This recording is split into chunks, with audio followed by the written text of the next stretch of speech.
Hi, everyone. I'm Steven Sigmund. And I'm Mike Messinio.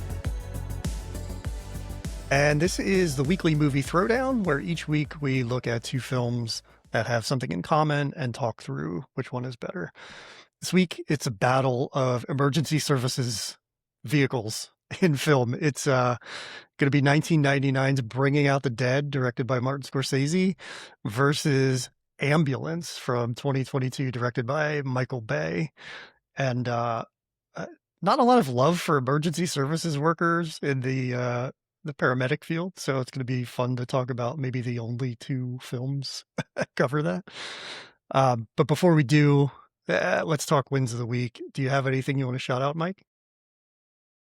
Yeah, I don't know. I saw a lot of stuff that doesn't qualify as wins of the week, but I may have mentioned this once before because I bought it recently on DVD, but I got a really good deal on an AMC Plus membership this past week. They were blowing it out for a pretty good deal. So I got AMC Plus, which is fine, but it includes Shudder, which I know you would appreciate.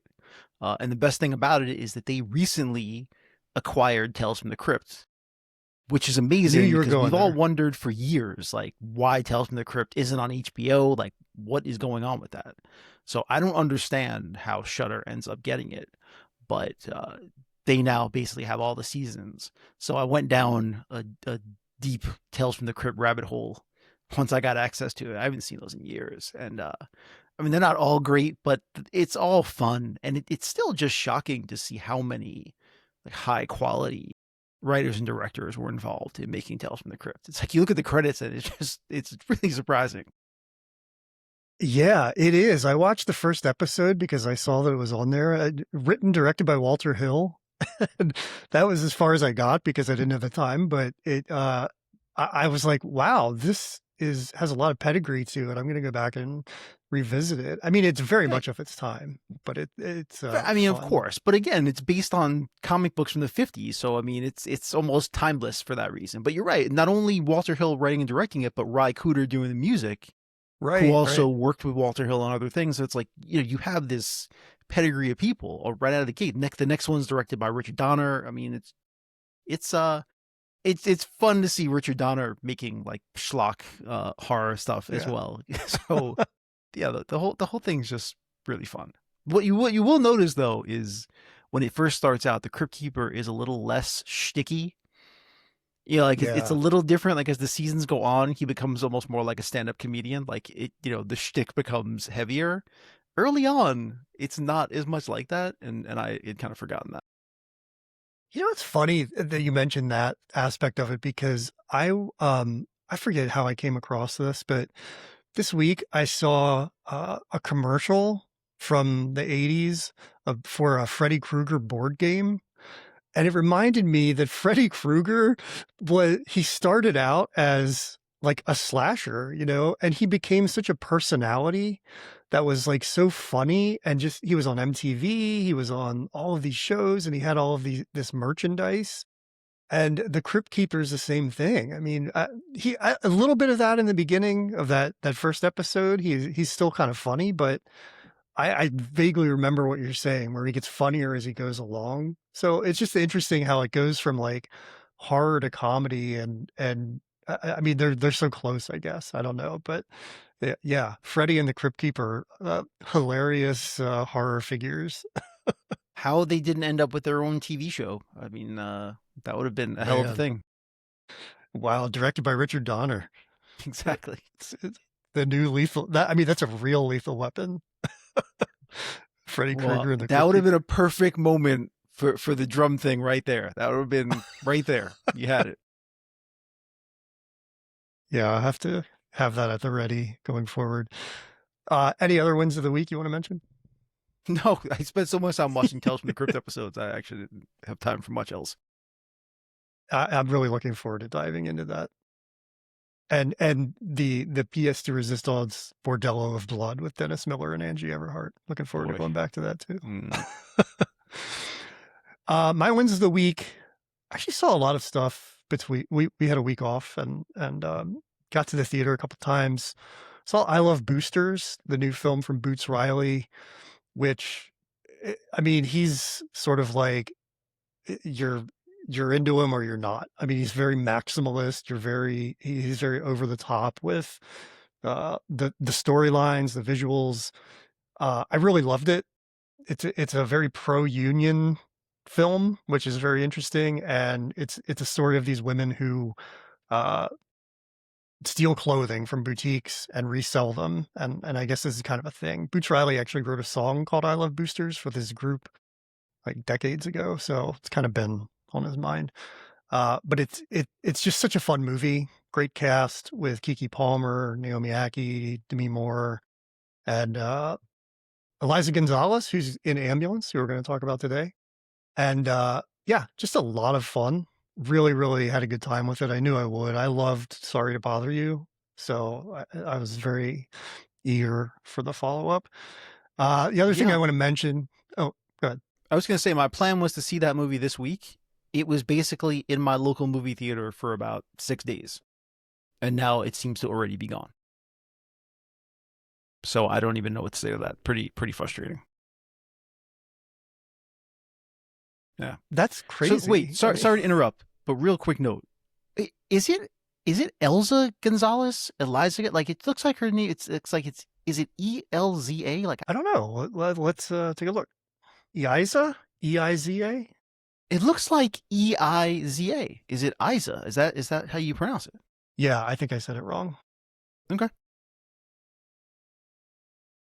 The only other thing I saw that I'll mention is Obsession, which apparently everybody is seeing because this film had a 40% increase in ticket sales from week 1 to week 2, which is basically unheard of. And it's with good reason.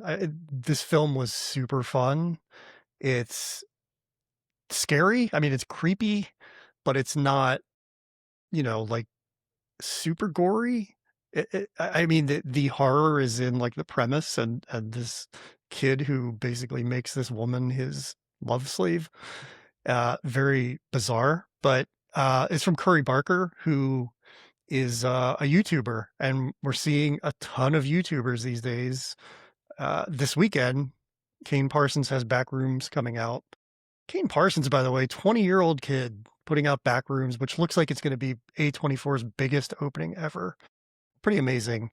And but yeah, Obsession, there's so much buzz about it, and it's real. Like it's such a good film.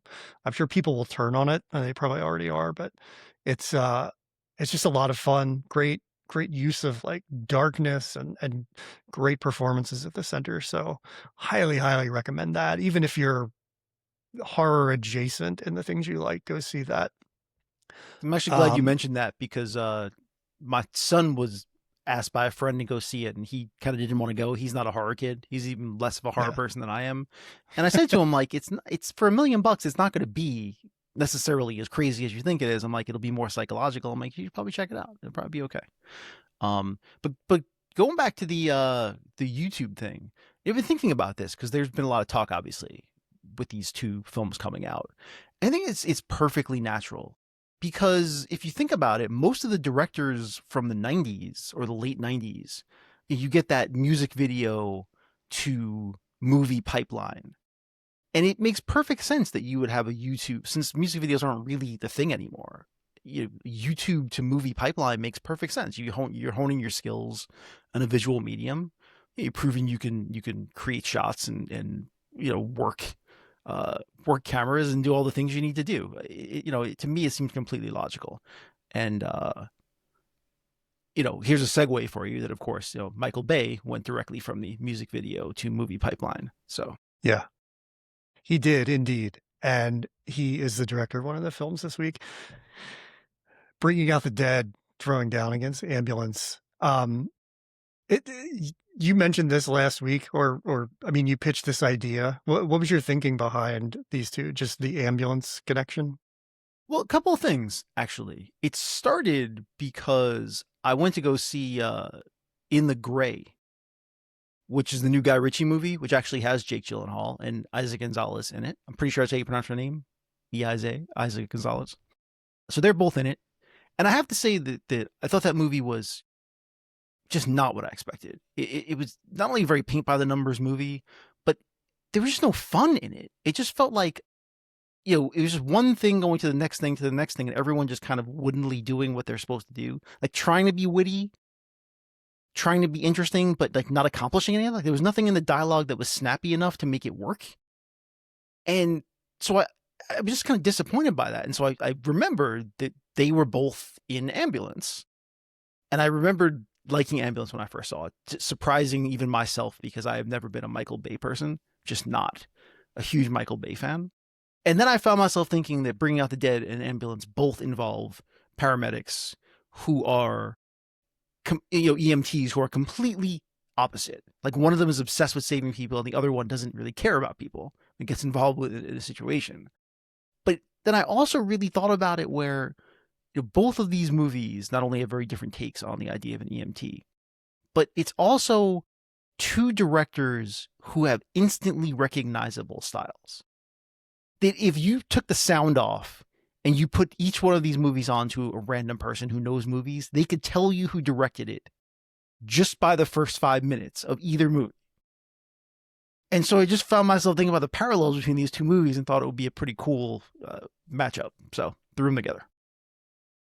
Yeah, it works really well. I mean, when you pitched it, I was like Nicolas Cage, Michael Bay, I'm in, but going through it and watching them, I mean, there's so much more connective tissue between the two than I imagined. And really there are, there aren't too many other films about ambulances. Like we could have done The Ambulance, which is the original that Michael Bay remade. It's a Danish film. Could have done, there's another one called The Ambulance from, I think, like 1990, which stars Eric Roberts, James Earl Jones, and Red Buttons. Would have loved to have done that. But Holy cow. yeah. So maybe for next time we could do another ambulance matchup. But I think it's interesting that, if you look at something like The Pit, the EMT guys are just like tertiary characters who bring the drama in and then leave. And there aren't really any good depictions of, and I don't know how accurate either of these films is, but you don't get to stick with EMTs very often in films. So I think this is a really interesting look at that. I mean, I went into New York last night and I saw a couple of ambulances. And after watching these, all I could think is like, God, the poor people driving those things, like, oh, Jesus. Yeah, I completely agree. I don't necessarily think Ambulance is a great take on what it's like to be an EMT. No, but the not. fact that Bringing Out the Dead is based on a novel of an actual EMT, and I do think it's a pretty good depiction. Think about your entire life is walking into insane situations where half the time you have no idea what you're walking into or where you're even going. And you're probably going to some gnarly situations. And then just trying to save people's lives on the spot or keep them alive long enough to get them to a hospital. Everything about that just feels completely untenable as an everyday job.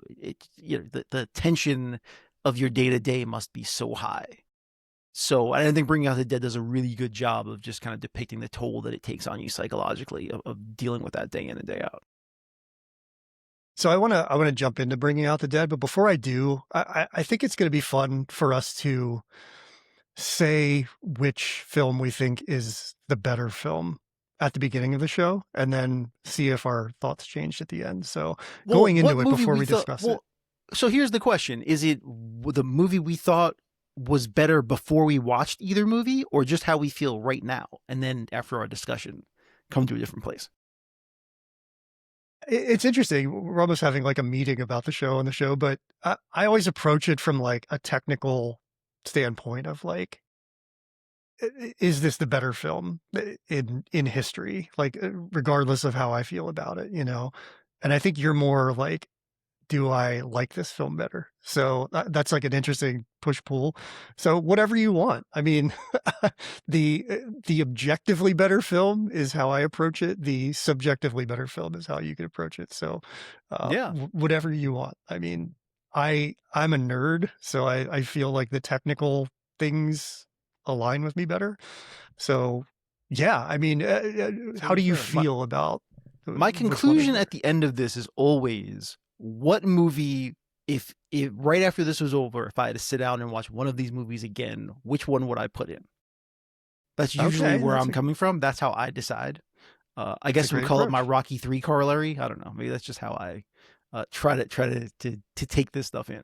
So I will say, coming into this, when I pitched these two, my assumption, of course, that Bringing Out the Dead was a better movie. Clearly, I believe that Scorsese is a better director than Michael Bay. Um, and I'm not shading Michael Bay by saying that. I'm just saying that I've always thought Michael Bay is fine, but Scorsese to me is the top directors. So coming in, Bringing Out the Dead. After I watched them both, I mean, I have to say that I actually ended up feeling like Ambulance was a more enjoyable movie. Uh, so that's where I'm at right now. So let's see where we go. That's interesting. Yeah, for me, I was like, I'm gonna buckle in and watch Ambulance. This is such a wild ride. Michael Bay discovered the world of drones, and like this is all drone shots, and they're insane. And it's like Michael Bay is back, with new technology, and it's big. And Bringing Out the Dead, I bought this um this Paramount Presents version of it on 4K when it was released about a year ago, and I watched it and I thought, man, this is wacky. Like, this is not what I remember it being necessarily, and I don't know if I actually like it. But watching it again now, maybe with more of a critical eye, I just really, really loved it. And it got me thinking about After Hours and how those two films kind of fit together in this weird little corner of Scorsese's filmography that are like underappreciated, maybe misunderstood films. And so watching it again, as much as I enjoyed the ride of Ambulance, I think Bringing Out the Dead is the thing I'm going to put on again, which is surprising to me actually. But I mean, if you have Jake Gyllenhaal, like the new Nicolas Cage, and then you have OG Nicolas Cage, you're going to pick OG Nicolas Cage. At least I am every time. It's So fair. I will say though, I'm glad you brought up After Hours because what I found myself thinking as I was watching Bringing Out the Dead, there is kind of like a DNA amongst them. I mean, Scorsese is obviously a very New York filmmaker, and these are two movies about two different corners of New York in a way. But what I thought about is there's a whole category of Scorsese movies, which are movies Scorsese made while he was trying to make Gangs of New York. Like, there's like a whole subset of movies that he only made because he couldn't make Gangs of New York. And After Hours, he was technically, it was more Last Temptation of Christ, but he was still working on Gangs of New York, even around that time in the mid-80s, and obviously wasn't getting it financed. The Bring Out the Dead is more interesting because it's the movie that he made directly before he finally was able to get Gangs of New York financed and finally get it made. That was his next movie. So I just kind of love the idea of exploring the offshoot movies that he kind of made almost as stopgaps while he was trying to make the movies that he really, really wanted to make. So Bringing Out the Dead is just a really good snapshot of that. But also, Ambulance is a Michael Bay movie with exactly what Michael Bay is great at. With Scorsese, with Bringing Out the Dead, I think it's almost less of a movie and more of like a meditation and almost like a therapy session, because during this period of time he was dealing with his own parents being sick and them going to hospitals and things like that. And so he was just kind of in a mindset of thinking about that, thinking about death, thinking about trying to save lives, thinking about all that, and in the context of New York, because that's kind of where he's always thinking. So it's just a very different feeling. It's almost him, you could feel it's a movie of him grappling with his own insecurities and feelings. And I think that's a lot of why he ended up bringing back Paul Schrader. I don't know how they connected to work on this, but again, it makes perfect sense because Taxi Driver, the other movie they worked on, the most famous movie they worked on, obviously, was the two of them working out some incredibly antisocial, like nihilistic feelings that they both had, some really dark thoughts. And that's that movie. And this one is them also kind of ruminating on death. So when he wants to, think about some really dark things, Paul Schrader seems to be his guy. Yeah, and they kind of had a falling out and it took a while for Marty to get Schrader back on board to do this. I don't know what happened in the relationship, but for about 10 years they didn't talk. And there's so many comparisons to Taxi Driver with this film. I mean, they're both set at night in New York. It follows this sort of. I mean, I would say the Frank character is antisocial in a different way from from Travis Bickle, but I see both of them as like two sides of the same coin. Like they're both about sort of redemption or cleansing in a way, but Travis Bickle is all about like cleaning the streets and getting rid of the filth that he's like mired in. Whereas Nicolas Cage wants to like help those people. And I think that's just such a cool approach to it. Well, yeah, in some ways, though, what it is, it's two characters that are both beaten down by the city. Yeah. I mean, that's really what it is, and how they respond to it. One of them decides to murder everyone in sight, and the other one's obsessed with saving people. But they're both Yeah. just completely ground down by the everyday of New York. Yeah, I mean, New York is definitely an oppressive place in Scorsese's films, and I think After Hours too. It feels so oppressive. I mean, he's literally trapped in a neighborhood. He can't get out of it, and I think Travis Bickle's basically that way too. But Nick Cage definitely is the Frank character in this film. Yeah, I was gonna say, I think that's a great. It's a great observation, because I do think about this a lot. I think that a lot of movies, when you think about New York, they make it this magical place, and where everyone's dreams happen, and it's shiny, and all these amazing things happen. But you and I are both New York people, New York adjacent people. We work there, we go there, and if you're in a certain tier of living, if you're not the richest of the rich, the city can feel incredibly isolating and foreboding and just crushingly hard to navigate the day-to-day to it. And I think that a lot of movies don't necessarily want to focus on that. But as Scorsese, being a kid who grew up in a really poor neighborhood of New York, I think that he has always been great at depicting that part of it. And I think Spike Lee also is you obviously throw him in that as well. They're just two people who do a really good job of depicting what life in New York actually feels like for regular people.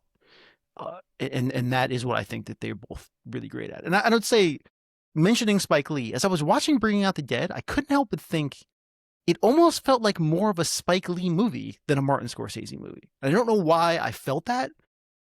Maybe just because it was involved so much in like the nitty gritty of things, that there were just certain moments of it to me that I felt like this is easily a movie that Spike Lee could have made. It felt like there were some camera techniques and like a lot of visuals that felt like Spike Lee. And I mean, Spike Lee's a filmmaker who's inspired by Marty, right? So it makes sense that it's like coming back around in a way.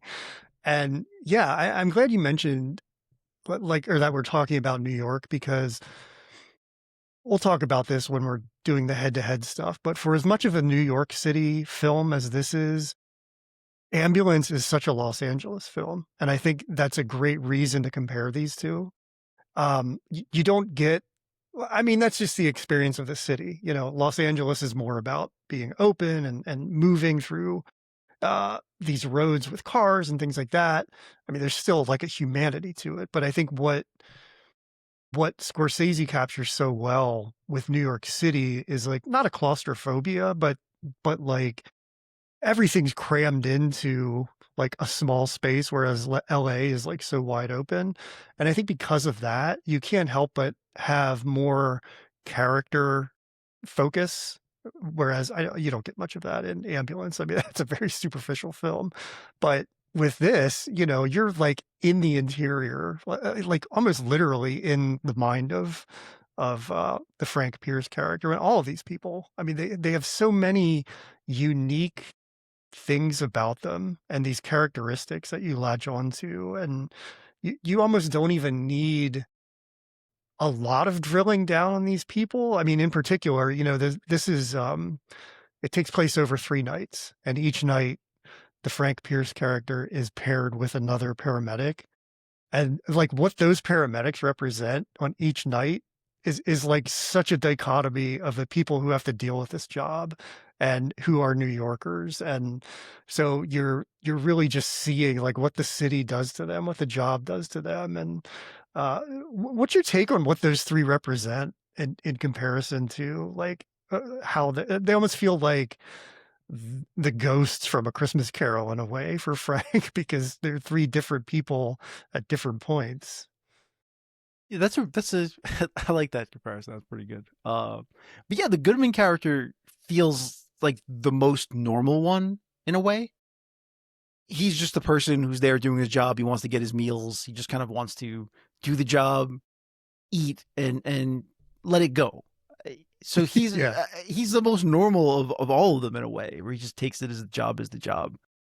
Uh, but yeah, you can see what it does to his mind because he's so idiosyncratic about like, well, I can't eat this meal because I just ate it yesterday, and like that is how he controls his emotions. Like being able to control what he eats each day, I think, is the only way that because he has a handle on that.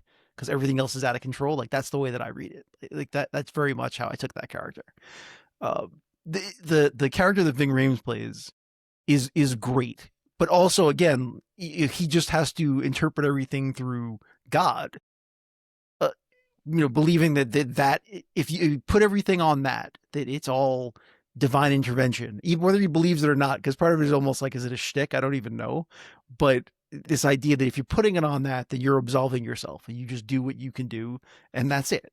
So I think that's that part.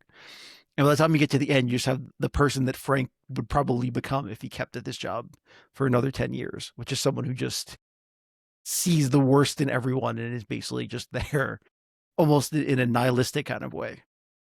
Yeah, the Tom Sizemore character. He man, he is like menacing. And so I think that's like the ramping up of those three characters in order for Frank, the Nicolas Cage character, to sort of find what he's looking for. He has to go each night with like a bigger and bigger personality who's coping with the realities of that job in a different way. Because like you said, I mean, the day-to-day of that job is unbelievable, what you have to deal with. And so they all find their own ways to just get through it. And I don't know if Frank really maybe he's searching for a way to get through it because he just seems like he's there almost in this like liminal space all the time, and he doesn't know what his thing is. He doesn't have religion, he doesn't have the next meal, he doesn't beat the shit out of anybody. So he just kind of coasts along and is like you know what it is? He's a lot like the ghosts that he sees who are just kind of stuck. And when he goes to Cliff Curtis's place, by the way, Cliff Curtis is just the best. I love him so much. And he has that hallucination or that trip during his nap when he takes the pills. It's very much like Ghost, with the ghost kind of coming out of the cobblestone street. Yeah. And he feels like one of those people. He's trying to save them, but he's one of them, he's just stuck and he can't sleep. He can't, and you always wonder, he keeps talking about like, I want to get fired. He wants his boss to fire him all the time, but he could just quit. Why does he just quit? And I think it's because what's so appealing about that job is you suffer through this time that he's in. It's like a batting slump. Like he doesn't save anybody for a few weeks and he can't sleep. But in the voiceover that he has at the beginning, he talks about what it feels like to save a life. And it's like this drug or like being in love, and it's this high that lasts and lasts. And so for as difficult as all of those moments are where he's trying to get fired and he has to deal with these partners he's working with, he's still chasing that feeling. And that's so appealing that he's willing to suffer the rest of the time in this purgatory, basically. It's really fascinating. And I think too, the lighting is such an interesting element of this. And there's kind of a haze around everything, and everything is lit from above, which almost makes everything feel like a dream, and that's another way that I compare it to After Hours, because that film is populated with all of these quirky characters, and it was based on a story, and it feels like a fable or something, and this does too. The way these characters are sort of bigger than average people would be. No, I It's just agree. very And interesting. the way the way you describe Nicolas Cage's character, I mean, Frank, you're exactly right in that regard because he's existing in this space of almost unreality where everything does feel hazy around him. I mean, you could see that he's not sleeping, so you start to wonder whether he's hallucinating things or not. And obviously he is hallucinating because he's seeing the same girl's face in everybody. But it puts you in this state of unreality where you're not even sure that what you're seeing through his eyes is real or not. So you everyone's kind of in a weird unreality state as you're watching the movie. Yeah, it's such a like a heightened snapshot of New York. I mean, I don't doubt that there's some of the insanity that he sees outside of the window of the ambulance is like reality. And Scorsese talks about that. I mean, he kind of grew up in places like that. So that's real life to him. But during the early And 90s, 100%. So this book would have been yeah, written ENT in the early 90s. So yeah, the early 90s of New York City, yeah, 100%. If you go to the outskirts of New York City, it was still very much that way. If you go to the to the water on either side or north or south, you're going to see some things. yeah. Speaking of seeing things, Nick Cage, Scorsese, and Paul Schrader all did ride-alongs with EMTs, and just to kind of get the reality of it. And uh, I don't know if Cage and Scorsese went together or not, but Schrader went on his own. And the first night he went out, he he saw an unhoused man get cut in half by a subway train. So that was like his first experience with prepping to write this, which is crazy. You know, I mean, that's gonna put sort of a nihilistic feel in anything, I think, is if that's the first thing you see when As you're if he prepping for needed this. any more ammunition to make nihilistic things. Yeah. And, and, he's in the news lately, and I just have to mention that he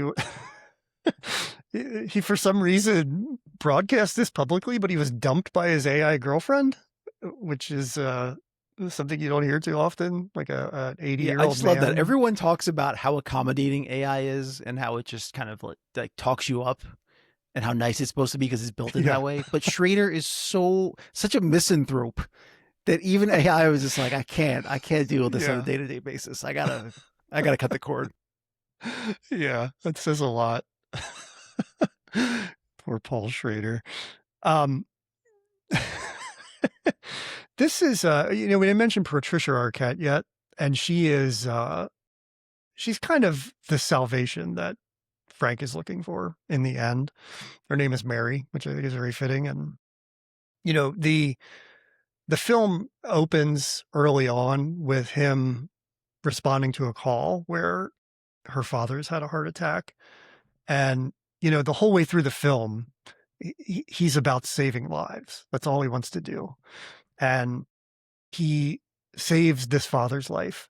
But throughout the film, even though the father is sort of comatose, he hears him talking. And ultimately, I think the redemption for Nick Cage and the Frank character is that he doesn't have to play God and save a life.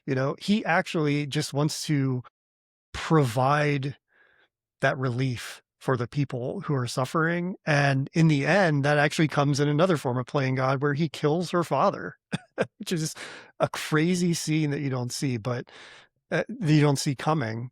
But it's such an interesting end to the film. And then, he sees the Rose character, who is this woman who's haunted him because he couldn't save her life, in the face of Patricia Arquette, and finds that salvation that he's been looking for. But it's interesting because Nick Cage and Patricia Arquette were married when this was filmed. Apparently, they weren't living together for a long time. Yeah, I was gonna say that's an even stranger story.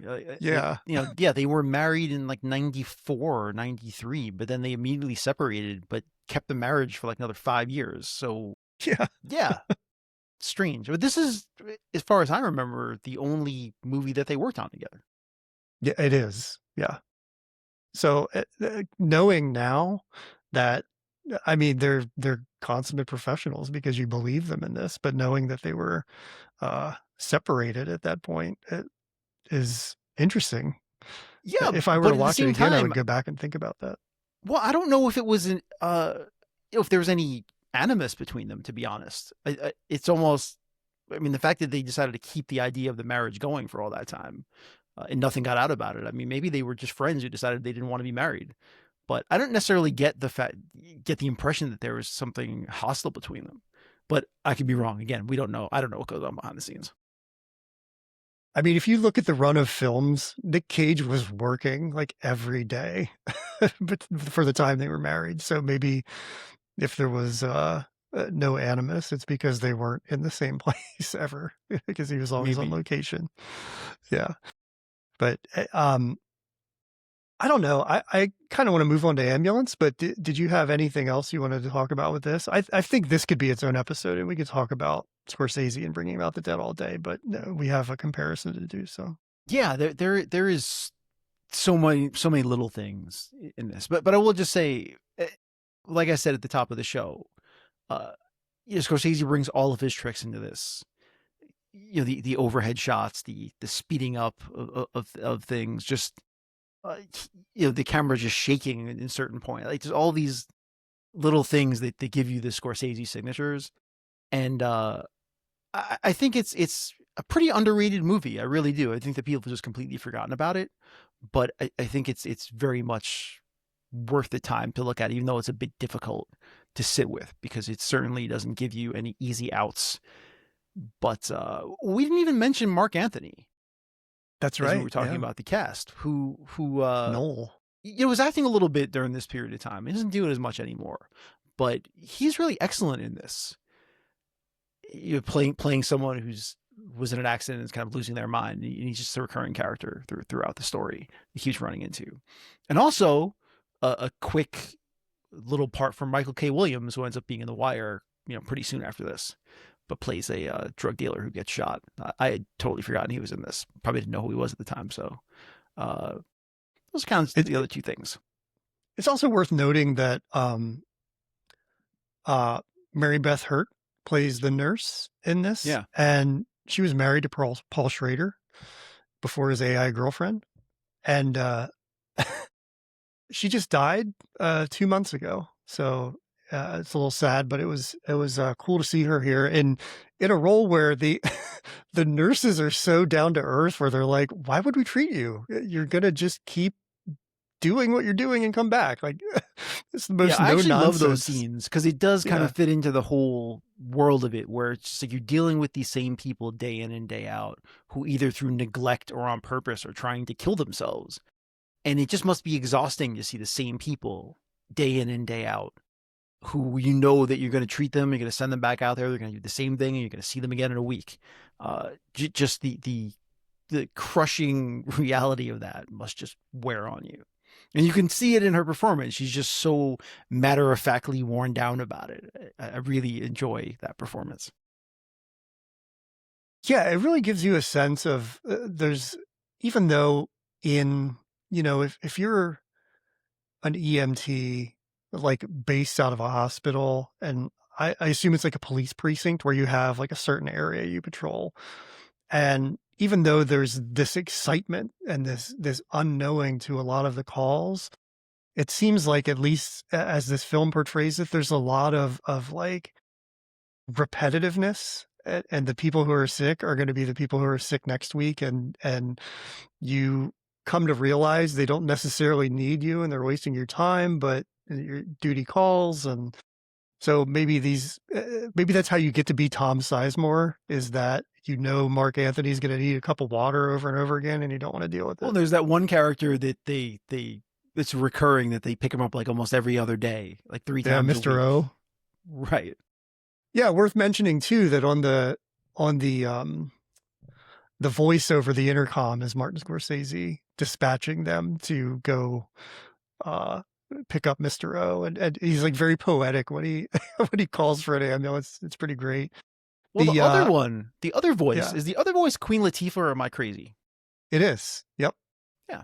Okay. Love was her name. Yeah. So there are a lot of pretty good people in this film who maybe early on or just bit parts.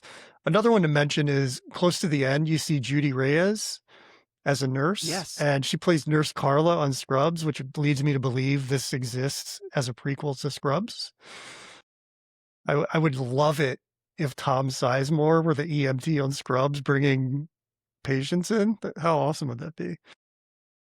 Yeah, I think, overall, this is just, I'm not going to say it's fun to watch, but it's really an experience. And like you said, it's so unfortunate that it's so underseen because there's a lot of value to this film. And I think even for the like surface Scorsese fan, like if you dig a little deeper and find this, it's really worth your time because it's just a lot of fun in a weird way. Well, we used to have this conversation all the time about movies versus films, or at least I did. I used to talk about this a lot. Like, what is a movie versus what is a film, and the distinction between them. And I think that this comparison is a perfect example of those two things. Where Bringing Out the Dead is a film.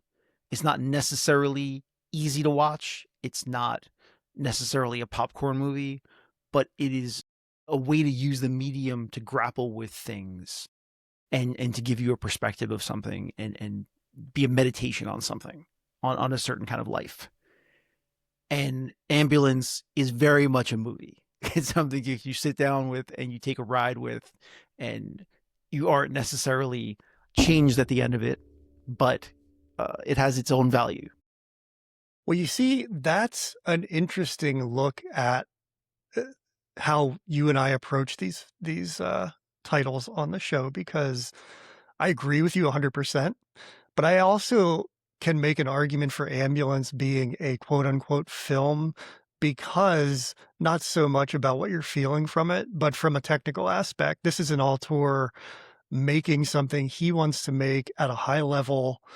Yeah, you're definitely not going to feel the things that you feel after connecting with Frank in Bringing Out the Dead. But if you're looking at it from the head and not the heart, I would argue that it's also a film. But by your criteria, 100%. Yeah, I would love for you to make this case. That's what we're here for. But yeah, here's the thing with Ambulance. When I first saw it, so this was made during the pandemic. And I think I saw it, like 2022 or something like that. So we'll start by saying I have never really been a fan of Michael Bay. Like, I liked Bad Boys, thought it was a good time.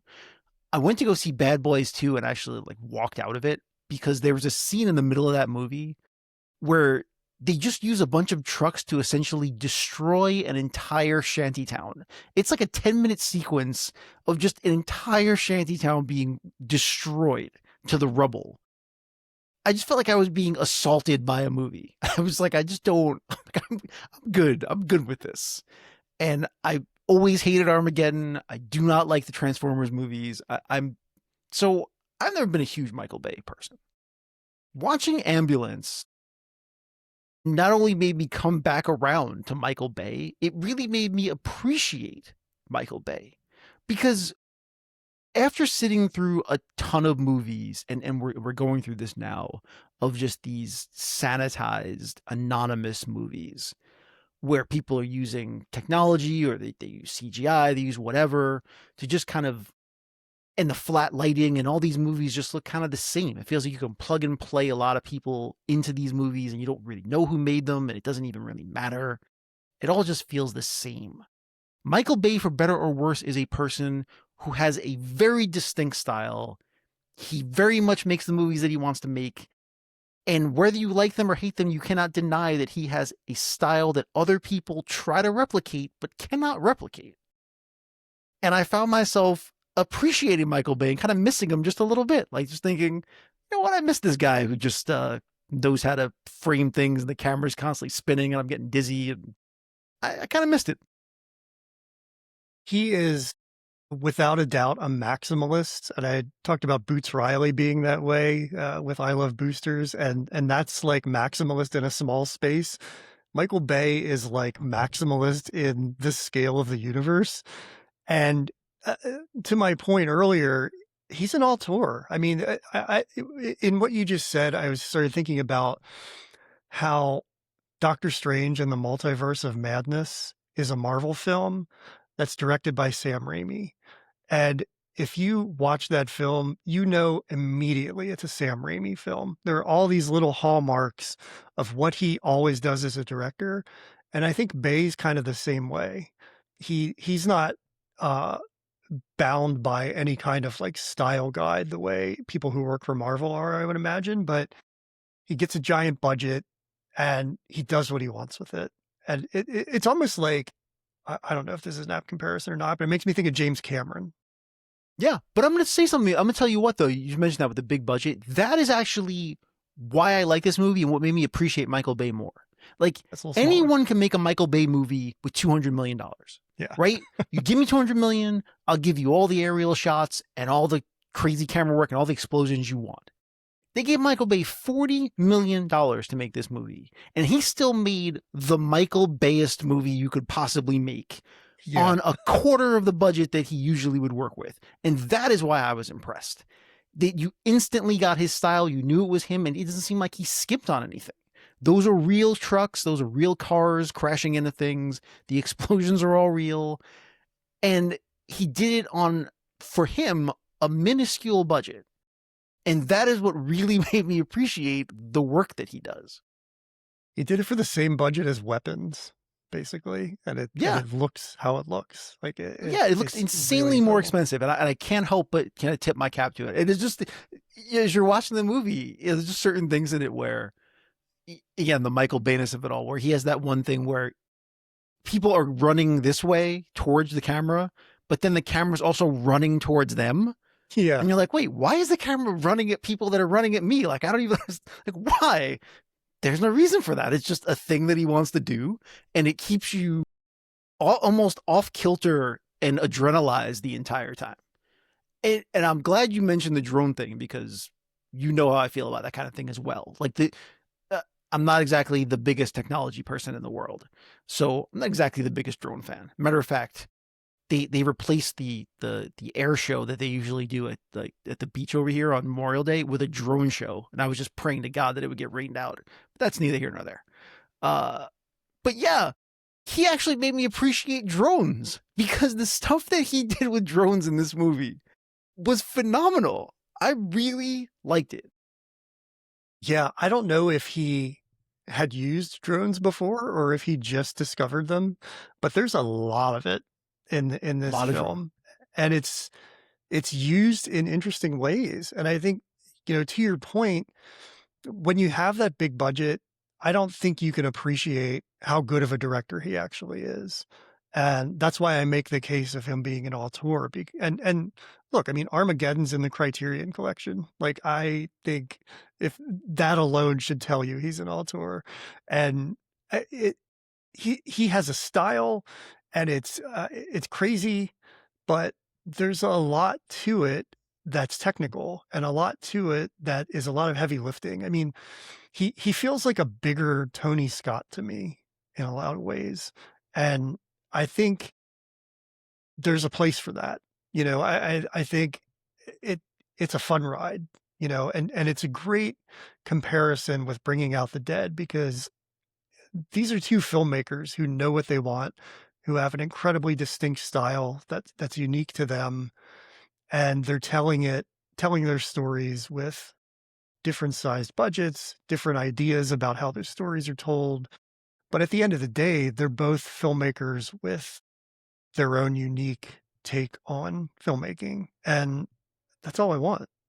Yeah. And there's an old line for a movie that I'll butcher, so I won't even bother getting into it. But it's just this character essentially saying that, I'm an artist, and whatever you give me, I will make art from it.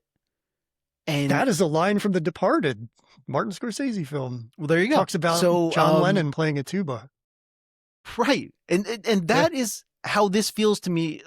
I don't necessarily love drones, and we've seen a lot of other movies who've used drones that it's obvious it's drone work, and it's not necessarily good, but in the hands of Michael Bay, someone who feels like he was born to use drones. And when you see it in the hands of someone who really understands how to use it to the effect that they want, it becomes a true piece of art in a way. It becomes a tool of an artist. And you can see the way that he put it to use, and you're like, wow, I really didn't I haven't seen that before. It's interesting to see. I mean, this is a guy who clearly likes technology. I mean, Scorsese does too. You know, he's someone who has adopted digital, and that's fine. And Bay obviously is someone who's happy to shoot digitally, but you don't see Scorsese going with all the latest technology the way Bay does necessarily. And that's fine. But he's eager to create something slick in a new way, and it's fun to watch. You said that he knows what he wants, and I don't know if I've ever told you this story. I must have, but I had a friend who was Michael Bay's assistant for a day, and it was when he was shooting a Victoria's Secret commercial, because he shot a bunch of those for a while. And so my buddy's job was just to shadow him all day. And he picked him up at the airport, JFK, drove him down to like a block away from the Flatiron building in the Flatiron district. There was a big loft where they were shooting this Victoria's Secret commercial. Everything was set up, and Michael Bay went up, looked through the viewfinder of the camera, and was like, okay, and left, and like went about his day doing other stuff. But that's him directing this commercial. Is everybody does all the work. He walks in, takes like 10 seconds to approve it, and splits. And it's just such a like a baller move for someone of Michael Bay's stature to like take the credit and not do anything about it. That's Like, great. Well, yeah, this feels like the opposite of that, though. You know, maybe yes, that's just the way it he shot does. commercials because he didn't Yeah, particularly wasn't too worried about it. But yeah, in yeah, this one, if he's holding the camera, he's right in there. Uh, there are stories about how he's not necessarily the easiest person to work with, as an actor yeah. or anything else. And Or as a woman. again, I could imagine that. But yeah, the thing about the Michael Bayness of it all, I think that Jake Gyllenhaal, this is the first real action movie in my mind that he made. And this kind of opens up a whole new thing for him. Like from here, he ends up going on, and then he ends up making Roadhouse. And so it seems like this helped Gyllenhaal catch the action bug, for better or worse, of course. I mean, he made that movie Yeah. Southpaw, the boxing movie, but that was a boxing movie, not really an action movie. But yeah, I think this was the first real action movie that he made. Maybe a little bit of it in Nightcrawler. That wasn't necessarily action, I guess. It was a little more character driven, but yeah, he's a great match for Bay, and we should just talk about a little bit. You know, if nobody listening has seen it, it's a guy who needs to have money because, and this is a very Bay thing too. Like Bay's very America centric. Is all about putting American flags in your films. I mean, there's a very prominent American flag backed by the sunshine right at the beginning of this film. And the story is that the Will character, who is played by Yahya Abdul-Mateen II, I'm not going to keep saying that, but his wife is sick. He's an Army veteran, and he's not getting the money he needs from the VA or from the insurance or whatever to help his wife get what she needs to survive, basically. And so he goes to his brother Danny, who's kind of a misfit. Their father was in a life of crime, and so Danny enlists him to do it felt a lot like, and not because they're black characters, but it felt a lot like Dennis Haysbert being recruited in Heat to be the driver, because it's a guy who doesn't want that life, who's trying to get straight, and then somebody just pulls him back in to drive a car, and chaos ensues, and it becomes like Speed in an ambulance throughout LA, which is just incredibly fun. Uh, Beautifully filmed in Los Angeles. I mean, you get such a sense of that city from watching this film. There's a big problem with things not being shot there anymore because of tax incentives now. And, uh, if you want to see something that really lives in Los Angeles, just watch this film. So, uh, much like Martin Scorsese in New York City, Michael Bay brings that to this, and both are uh, very representative, I think. Like the director and the city, like the director is a great representation of that city, and like putting that on camera, which I think is pretty cool. Um, yeah, so it's really like uh, this ride, in a lot of ways, how Bringing Out the Dead kind of had these moments of this where they would speed up the film or make these cuts, like the ambulance flips over or whatever. This is basically that the whole time. I mean, what I was thinking about is that this film is like Chev Chelios in Crank, where he just gets like a boost of adrenaline and just goes 100 miles an hour until he runs out of gas and has to jack it back up again. Yeah, that's a good example. And actually, we had watched Crank for the pod. Yeah. And I think that's what made me appreciate Ambulance even more. That I think Crank was fine, but Ambulance is more artful in a way. There's just something about it. So you're right. It's people trying to be Michael Bay, but not necessarily being able to pull it off. And I just think about that shot in this movie where you have the camera go up the building and then it turns upside down and sideways and comes back down. And you're like, there's not even any reason for that. But he did it anyway, and I really like it. I have to say, I think that scene is the perfect litmus test of how you feel about Michael Bay.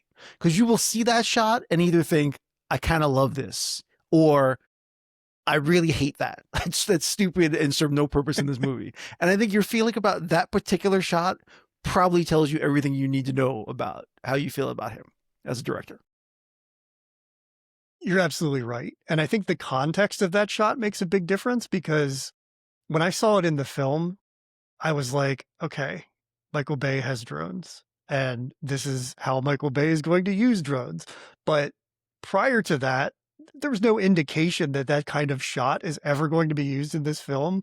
For as like kinetic as everything is, there's no reason for that shot. Do I love it? Of course. But is it jarring when you see it? 100%.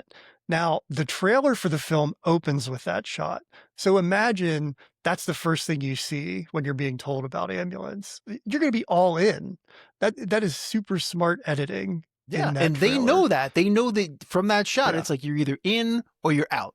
That's it. So, right. I didn't know that was actually in the trailers. That's great. That makes perfect sense. That kind of sums up Michael Bay, doesn't it? I mean, if you see that, you like him or you don't. Yeah, I guess I'm the exception, though, because I was out and then I was in, because I even watched Six Underground, the movie he made before this with Ryan Reynolds. It was like direct to Netflix or something. I didn't even hate that. Maybe I was just so beaten down by like the late 2000s of movies. The 2010s, that Michael Bay seemed like a breath of fresh air all of a sudden after having not seen him in a while. I don't know. I'm not exactly sure what it was, but I thought Six Underground was okay. And then Ambulance ended up being very enjoyable. It is pretty well received, I have to say. But what about the 90s? I mean, dude was putting out bangers in the 90s. Yeah, like I said, Bad Boys I liked. Bad Boys 2 was just like, I'm going to get off the train now kind of moment. I don't know.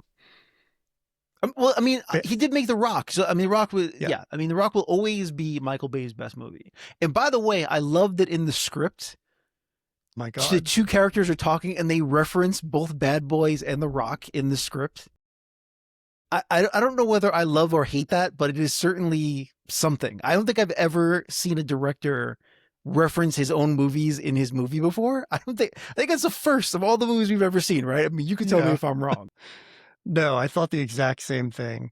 And immediately I was like, oh, fuck off. Like, do not reference your own movies in your movie, dude. But then they did it again. And then I'm like, you know what? if any director is going to reference their own movies, it's going to be Michael Bay, because he believes Bad Boys is the greatest movie ever made. So why wouldn't you reference it? I get it. But yeah, that I found that to be off-putting, actually. Like, oh, you're gonna you have 120 years of film history, and you're gonna reference your own movies? I don't know.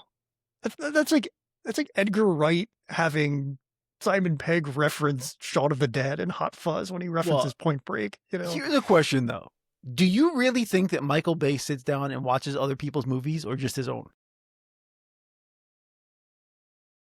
Maybe he doesn't have a reference of 120 years of movies. Maybe he only watches his own movies.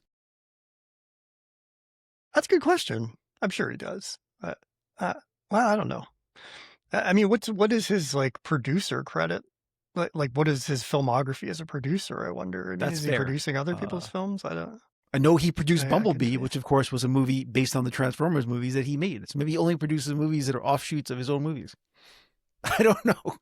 He's like this insular world he's created for himself, where he's only self-referential. That's it. He's an interesting cat. I mean, his filmography is something that I think we could spend time, like a month, just talking about Michael Bay, because he's so divisive. And for as much as people like love or hate him, Ambulance is kind of well received across the board. I mean, it critically not as much as the audience on Rotten Tomatoes, but it certainly has a pretty high rating. And I think, coming out of the pandemic and this being what it is, it was like the perfect storm for what people wanted in 2022. And you can't, you have to mention the fact that the cast really helps as well. I mean, I know people have strong feelings about Jake Gyllenhaal. I'm not really sure why. I think he's good in most things that he's in, to be honest. I know there are very few Jake Gyllenhaal projects. Well, Roadhouse, of course, being the main one. That I just think he's miscast there. But for the most part, I don't acknowledge that exists. Yeah, but for the most part, I actually like most of the things Jake Gyllenhaal's in. So you have that. You have Isaac Gonzalez, who at this point is just kind of coming up. So I think she made I Care a Lot, a few other smaller things. But this kind of puts her star on the rise, starting her a lot more. And of course, Yahya Abdul-Mateen. I mean, this is right at that moment where he starts to take off. I mean, he ends up being in Watchmen. He's in Aquaman. I just think that since this, I mean, almost everything that he's been in, he is just. I'm not even sure the words I'm looking for. I just think he's an incredibly engaging screen presence. I don't know if you saw Wonder Man, the TV show. I think he's excellent in that. Yeah, I just think there's something. He's got whatever that thing is that people have. Like he just has a really good screen presence. I enjoy watching almost everything that he's done since Ambulance. Yeah, he was in the reboot of Candyman as well. Right. And putting that aside, sorry. I know you probably like that more than me. I'll put that one aside. It's okay. I don't know if we needed it, but yeah, he's a compelling actor. And really the grounding to Jake Gyllenhaal in this, because I guess I'm a Jake Gyllenhaal fan, but he seems like he's gone off the deep end in recent years with his performances for some reason. And there's an intensity and just... Well, hang on. Or you can say he's just gone Nicolas Cage. He's decided to see how far he could take some crazy and go there, which you can't fault him for. But that's why In the Gray was so disappointing. That you have Jake Gyllenhaal and you have Henry Cavill, and it's just lifeless. Like they're both reading their lines as if they're trying to be witty, but there's no real emotion behind it. They're both almost like robots. And I don't really understand why that decision was made at all. There's just not a lot of fun in what either of them are doing. But my question is, how many times are you going to be burned by Guy Ritchie before you stop going? I really like The Ministry of Ungentlemanly Warfare, by the way. That was fun. And that was the difference. That movie was actually fun. It was wittier. It was just more of a lighthearted, enjoyable movie. Where In the Gray didn't feel lighthearted or anything. It just felt like it was. But anyway, different movie. I don't think I've seen that. I gave up on Guy Ritchie after the thing with Jason Statham and Aubrey Plaza. I was like, Yeah, That was I'm done. terrible. But you Yeah. cannot tell me that the next Guy Ritchie, Jason Statham movie that you won't be there, because I'm sure I will be. Yeah, that's a fair point. I mean, if Statham's involved, I'm going to see it, but no Statham, no Steven. That's what I say. uh, you mentioned Isa Gonzalez, and we're actually going to talk about her in our next episode when we get into Baby Driver, because she's in that as well. And what's crazy is as I watched Ambulance, I realized the barista at my local coffee shop is a dead ringer for her. And it was like shocking. And I wanted to just go tell her when I saw it. And it was, that's all I could think about. But she's great in this. Very much the antithesis of the Nicolas Cage paramedic, in that she has like zero empathy. And his thing is he has like too much empathy. So that's a nice contrast that we can talk about as we compare the films, because the depiction of paramedics is very different. She's also secondary here, but holds her own. I mean, the premise of this film is nuts, and the things that happen in it are insane. I mean, you have, first of all, you have a rookie cop who forces his way into a bank to ask out a teller in the middle of the day, fully supported by his veteran partner. That's insane. You're asking for trouble right there. and, Yep. and That never like, goes in what well. world would that happen? Where Yeah. this rookie cop is like, I really have to come in now and ask this woman out. And you have an So, FBI agent who just happens to know the criminal and have gone to school with him.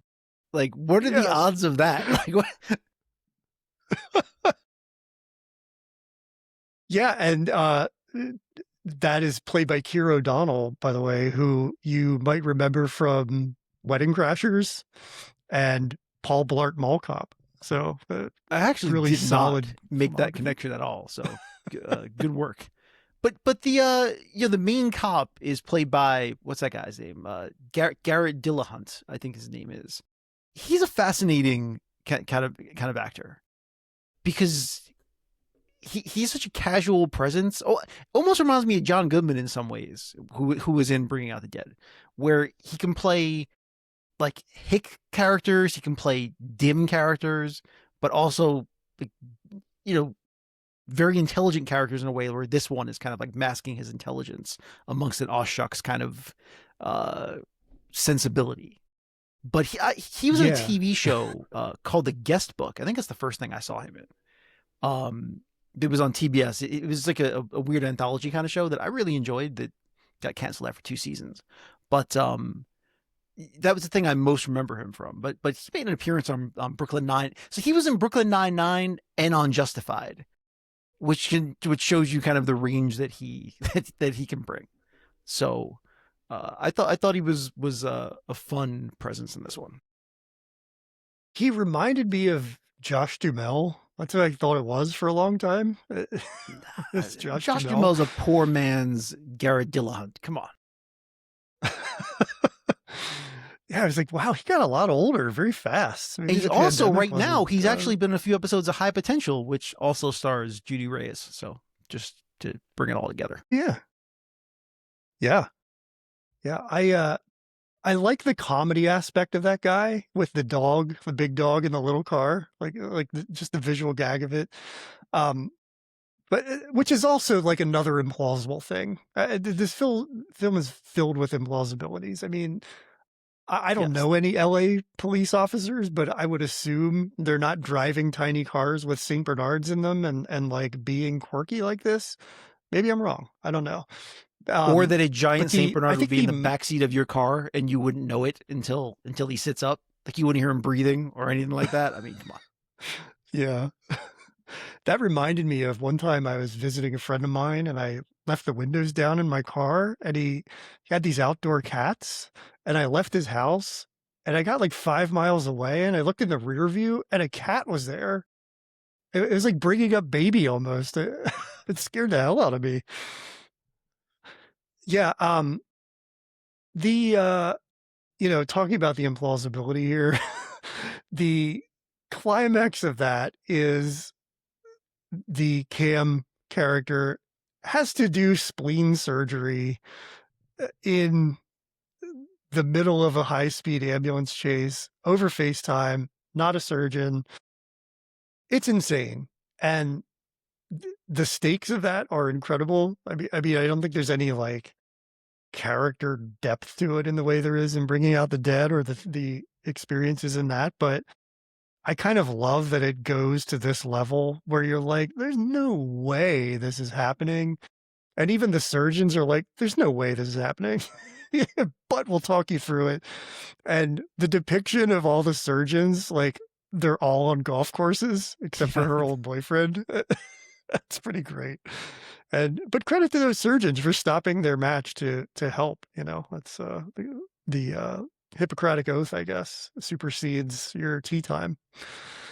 This is another one we could talk about all day, but unless you have anything else you want to mention, I just want to compare them a little bit because we talked a little bit about, the similarities between them, but I think they can have a little bit of a deeper look and help us figure out if we still feel the way we felt at the beginning of the show. I agree. Let's do it. Okay. Yeah, I mean, I guess as far as like overall, like solid film, let's look at it from your perspective as from the heart in a subjective way. Like, which film has the better story and the better characters to you, like, and the better directing? Because I think it's a lot harder than I imagined it would be before I watched both. So I was trying to tell you, I actually think in terms of story, as implausible and ridiculous as Ambulance can be sometimes, I think story-wise, it's a much more cohesive, straightforward point A to point B kind of movie, right? You have an incident, you set everything up, you have the incident, you bring it through, characters are changed at the end. Bringing Out the Dead is, as I said, it's definitely more of like a meditation, and in some ways, it's almost less of a movie than it is a series of vignettes. I mean, it's 3 distinct kind of vignettes of his nights and what each one of those people are bringing to it. So I think it's almost less of a movie in that way. So in terms of story, I think Ambulance, I think it has to win. I just think it's more of a true story. Is that fair? I could almost, yeah, that absolutely is. And as you say that, I was just thinking, like, I could almost see Bringing Out the Dead as like a limited series where he has a different partner in every episode. Yeah, and then 100%. Like at the end, maybe some of them recur, but that's something I would watch actually. Like that, I don't know if Nick Cage would do it, but I think if the movie was more successful, we probably might see it. But hell, Apple TV's remaking Cape Fear right now. Maybe right. Maybe Scorsese will let him make a Bringing Out the Dead TV show. I mean, Paul Schrader technically has a lot more free time now that he doesn't have a girlfriend. So, I mean, he probably could get on that. Yeah, and if he's pressed for time, he could have her write half of it. If if you like M dashes in your script. Character-wise, it seems like whether you approach this analytically or like from your heart, the characters, maybe I'm wrong, but the characters more in Bringing Out the Dead. Like they're not relatable necessarily, but maybe they are a little bit. Maybe perhaps not on that level of like I'm dealing with death every night, but that grind and that by the way, missed opportunity. They played What's the Frequency, Kenneth? Great soundtrack. Very contemporary, very Scorsese. There's an REM song called Day Sleeper about nighttime shift workers. Like, why would they not use that song? Huh. Yeah, it would have been great. Point. But What's Frequency, Kenneth was great too. But yeah, I mean, do you think the characters in Bringing Out the Dead are a little more, I mean, they're obviously a little more fleshed out, but I don't know. Do you want to spend time with them? I agree with that. I mean, yeah, the characters in Ambulance are there, and they're fine. But because you're spending more time in the scene, in the sequence of events, there's a little bit less character development. So I definitely think Bringing Out the Dead has better drawn characters. I agree with you on that. I like that when we do these films, we find all this commonality, but they're also really like it seems like half the time or more, one of them is like character driven and the other is just like superficial nonsense, but they have this Yeah, that's connective tissue and that makes this all true. really fun. What about I think the tone of these films is like consistent across Yeah, the tone board, is but I don't absolutely a know. tie. Even though they couldn't Yeah. be more different in their tone, the tones are 100% consistent in both movies. Because again, you have true filmmakers who know exactly what they're doing. So you're going to get a consistency. Yeah.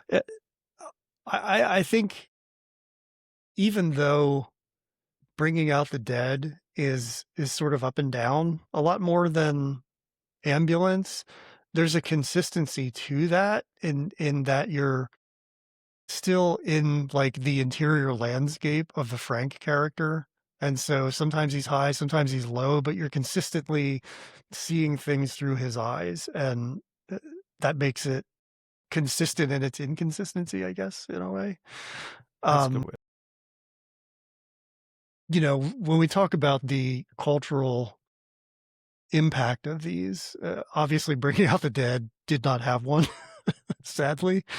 So, but does Ambulance? I I That's think a it tough one does. because again, Ambulance actually came out in theaters, but this was a pandemic movie. It was early post pandemic. I don't know if that's why not that many people went to go see it necessarily in the theater, but it's had a pretty good run on streaming from what I've Yeah. been reading about it. So maybe it does have a little more life. Maybe it's because it's a little more modern. But yeah, it seems like people are catching on to it now. Although I will say, I mean, what a missed opportunity. I mean, that is a Ambulance is a perfect movie theater movie. It really Yeah. is. 100%. But Yeah. yeah, maybe but yeah, I think people are finding it now that it's on streaming. I think availability is an issue too because, Bringing Out the Dead is hard to find. I mean, I watched it on physical media, but I did look it up because I was away from home and I wanted to rewatch it, and I could only find it on Canopy, uh, and Hoopla, which are the Oh, library. library-supported Well, apps. speaking of the library, I got the original DVD from the library. The new editions, like the Blu-ray and the 4K and all that, like those aren't even available at the library. So they actually never rebought it, which shows you the staying power of it. Like they still only have the original DVD from when it first came out. I have hope that it's going to be, like it's gonna have a resurgence, much the way After Hours did, that was a little more well-received than this, but it was sort of DOA for a while. I mean, you couldn't find it anywhere, and then Criterion released it, and since then, I mean, we had Ben Tanzer on, who wrote a whole book about it, and it's like people love it now. I mean, that's really a film that gained popularity with time, and I think Bringing Out the Dead is also a film that can have that. It's a little more bleak, obviously, and I mean, these are bleak times, so I don't know if people wanna Yeah. I mean, sink into obviously, that, I'm but biased, and my feeling is that everyone will eventually appreciate every Scorsese movie when they get around to it. I mean, you're talking about someone that went to go see Kundun in the movie theater. I really like that movie. So I I love that feel like movie. yeah, I think eventually everyone will appreciate every movie in the Scorsese catalog. But, we'll see. Kundun is fascinating. I saw it in the theater as well because I was, if it's embarrassing to say or not, but I was very invested in Tibetan Buddhism for a few years, and I like studied it. And right when Kundun came out, it was kind of like a cultural moment for that, which is why I think the film got made. I mean, there were like the Tibetan freedom concerts, and MCA from the Beastie Boys was all about it, and uh, I have like crazy stories about all that, but I'll save it for another day. Um, let's move on to our fun questions for the week, and I think I'm gonna just switch these up from time to time to throw you a curveball. I'm not doing that this week, but I'm just warning you for the the future. But yeah, so which film is more rewatchable? I think this is pretty easy to answer. We almost touched on it Ambulance is earlier. more rewatchable. Yeah. Yeah, And this is a perfect. That's why I said these are two good movies to compare.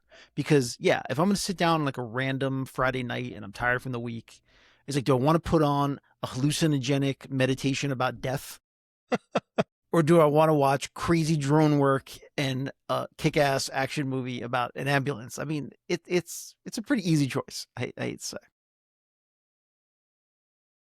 say. See, I think this is where our roles on the show define us again, because I'm into watching Ambulance again, I know but you're gonna watch the meditation about death. I know it, I don't but you're gonna know, watch it man. alone because Laura is not gonna watch it with you. Oh my God. She doesn't watch 90% of the movies I She's watch, gonna trust me. come and watch Ambulance with me. That's what's gonna happen.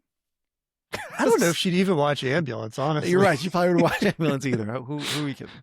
Or if she did, in the spleen scene, she's out because she can't handle that kind of stuff. Yeah, you know what? Again, it's like sit down or have it on in the background. If I'm intentional about it, I'm watching Bringing Out the Dead. If I'm needing something to fill the air while I'm working, I'm watching Ambulance. So like every week, this is almost a tie for me now because I can't narrow down the context through which I'm going to rewatch it. But I'm saying Bringing Out the Dead just because I just have like more of a fondness for that film. Would you want to hang out with anybody from these films? Definitely wouldn't want to hang out with anybody from Bring Out the Dead. Although maybe the Ving Rhames character, maybe.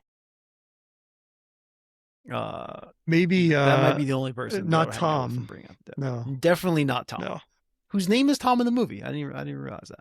But yeah, Marcus from Bring Out the Dead. I might want to hang with that guy just once. And Yeah. as far as Ambulance goes, I mean, look, I mean, well, obviously, Jake Gyllenhaal's character is not is kind of a psychopath, but his brother is a very nice guy. Maybe want to hang out with that guy once he Yeah. recovers from the hospital and all that. Yeah, Will, I'd like to hang out with him. Yeah. He's sure. the only character from these films I think that I would want to hang Although, out you with. know what? I actually, now that I'm thinking about it, I think maybe I would want to hang out with the captain, Garrett Dillahunt's character. I like that guy. He was pretty entertaining. There you go. Yeah. Monroe, I think was his name. That was it, Captain Maybe. Monroe. Yeah. I would do a one night ride along with Frank and whoever his partner is that night. Why not? All right, that's fine. Why not? I'm good. I get to meet Noel. I don't think I want to do that. Is this a career peak or valley for any of the main players involved?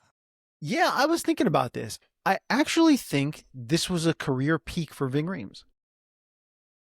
So bear with me. Oh. So makes Con Air with Michael Bay in 97.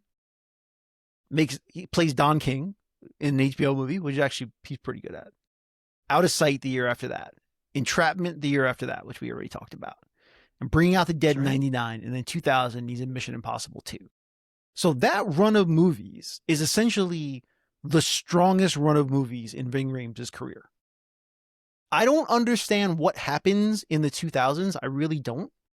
I'm not sure why he veers off in. Like I don't really understand the movies that he ends up being in. From he that, meets from Adam that point Sandler. On. You think so? I don't remember what year I pronounced You Chuck and Larry is, but that is I mean that's like Hollywood banishment level. But it's even before that. I mean, he's just in like a bunch of random things, and he does some voice work, and it's just kind of like a dead zone for quite a while. I know he ends up being in that remake of Kojak, the TV show, in like 2005 or 2006, whatever that was. Yeah. And that fails. But if you look at the run after 2000, it's baffling because I think that the Bringing Out the Dead actually shows what a fantastic actor Ving Rhames really is. He's just such a fun screen presence. I love everything about the character of Marcus. And I think he's a great actor. I have no idea kind of what happens, why things go sideways.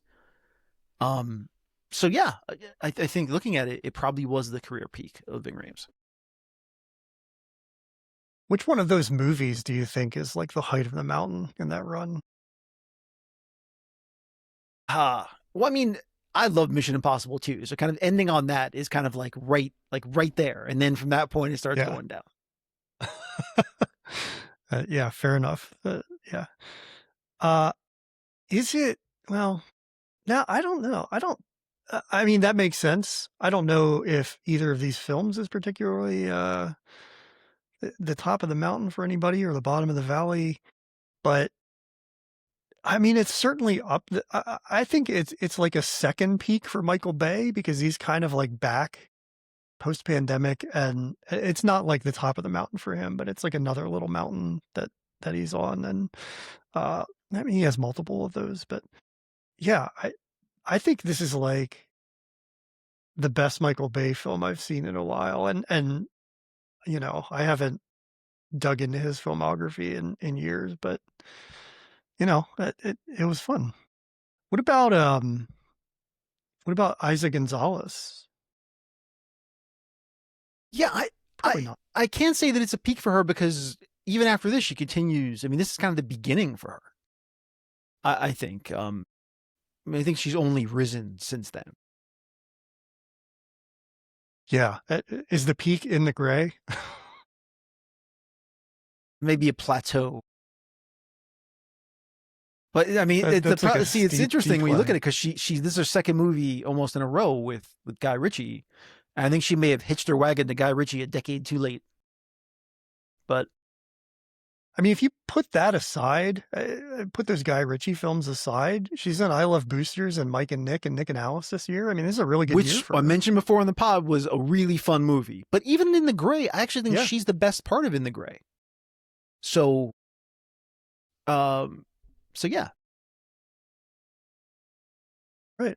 I think we have good things coming from her, and we'll get into her a little more in the next episode with Baby Driver. But um, all right, it's the Spielberg question. He has to direct one of these. Which one's he doing?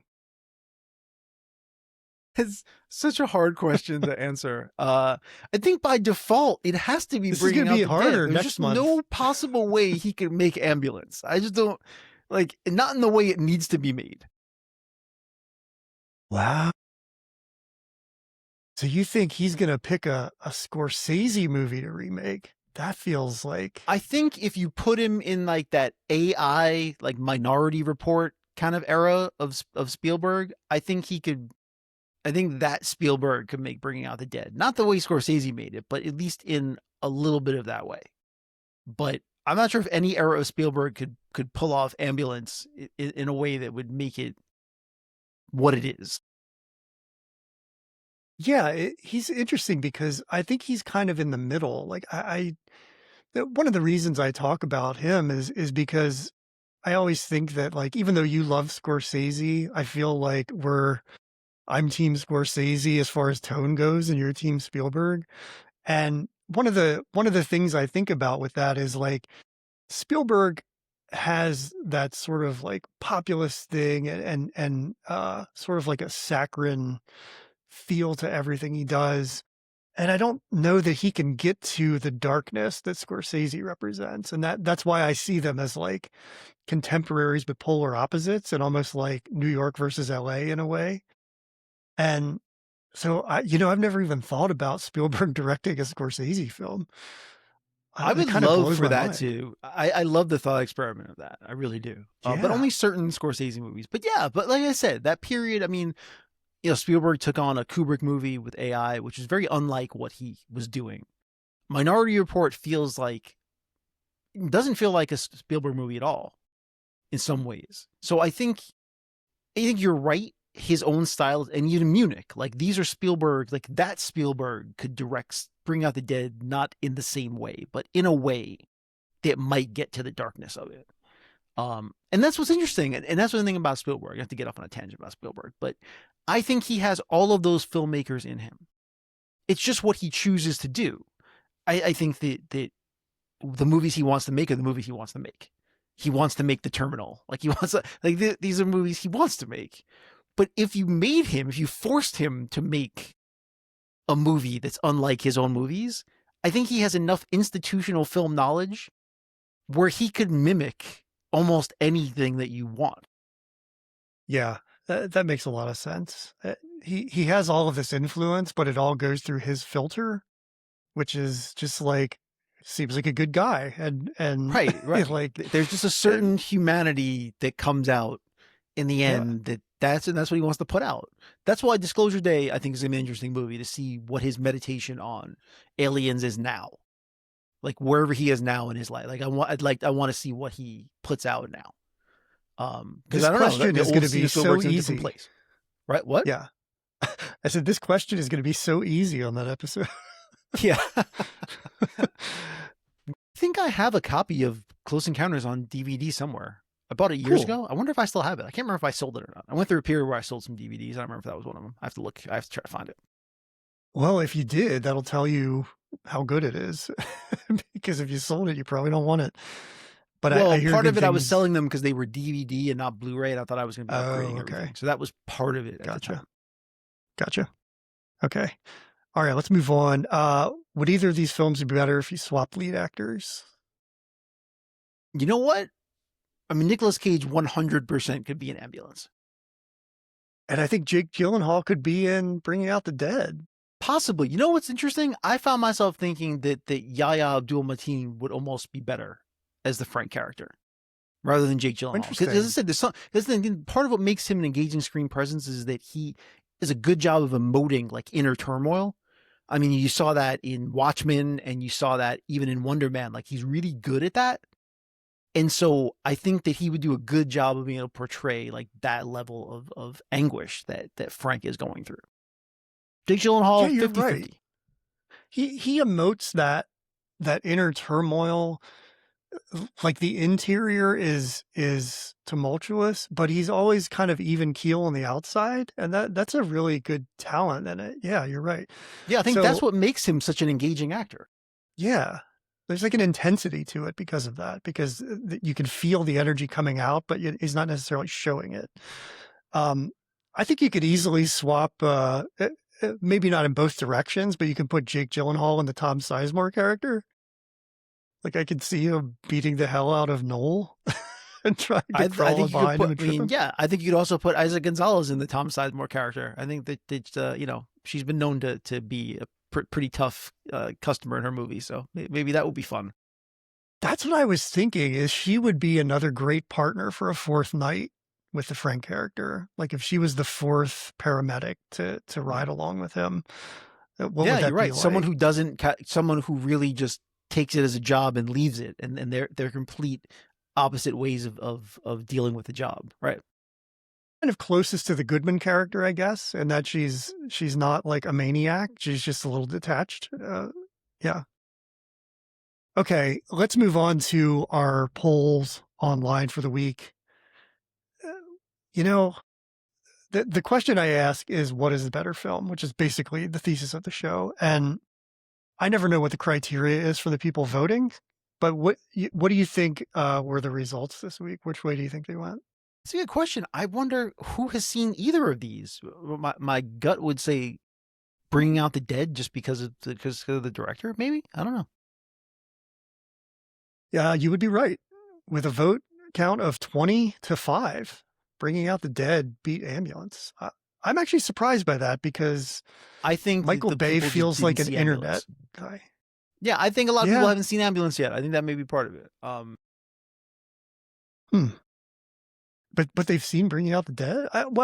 I'm assuming young people who vote are the ones who vote, and like they would have seen Ambulance, but apparently not, because I posted this to my own personal Instagram account, which is just all like film directors and designers, and they like by a landslide loved Bringing Out the Dead. So yeah, maybe you're right. Maybe it's more of a like that's the auteur aspect of it. Yeah, People appreciate. I think Scorsese. Michael Bay's reputation is due for rehabilitation.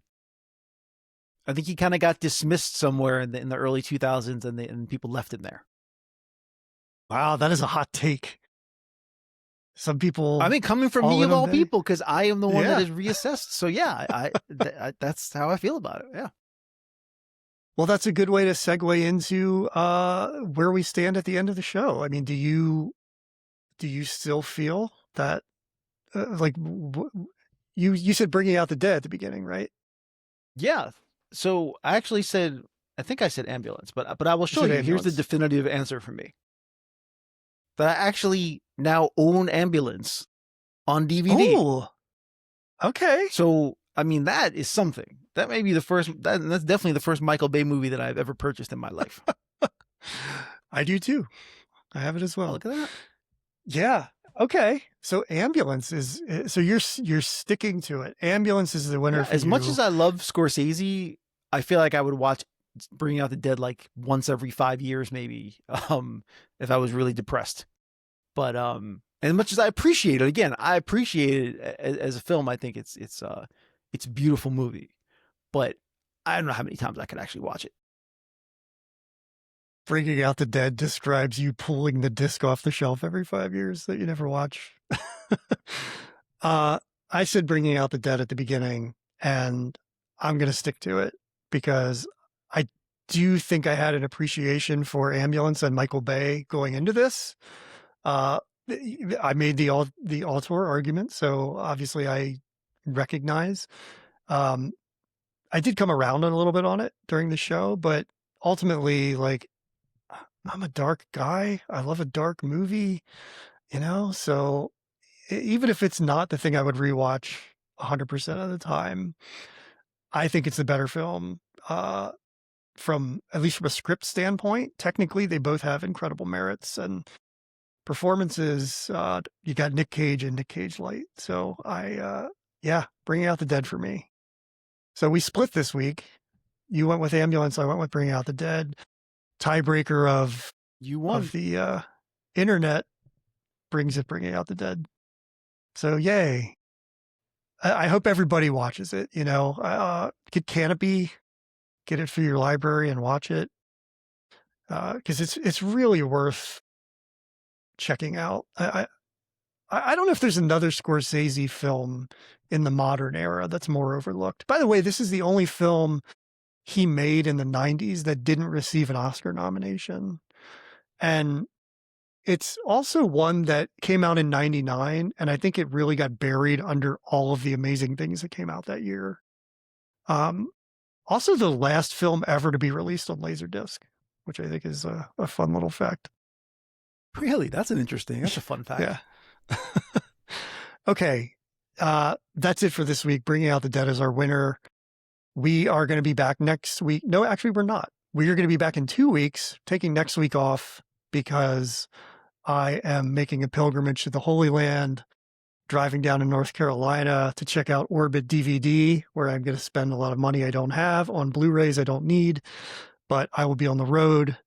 And so there won't be a show, but we're coming back the week after that. And we're going to talk about 2 films that I'm really excited about comparing because I really like both of them. They're both films that feature someone who has a particular set of skills.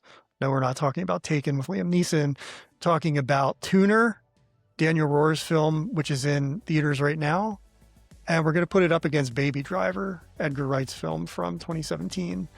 And I think there's a lot of similarity there. I haven't watched Baby Driver in a while, but I'm excited to talk about the music too, because both of them have really fun soundtracks. So it's going to be a lot of fun.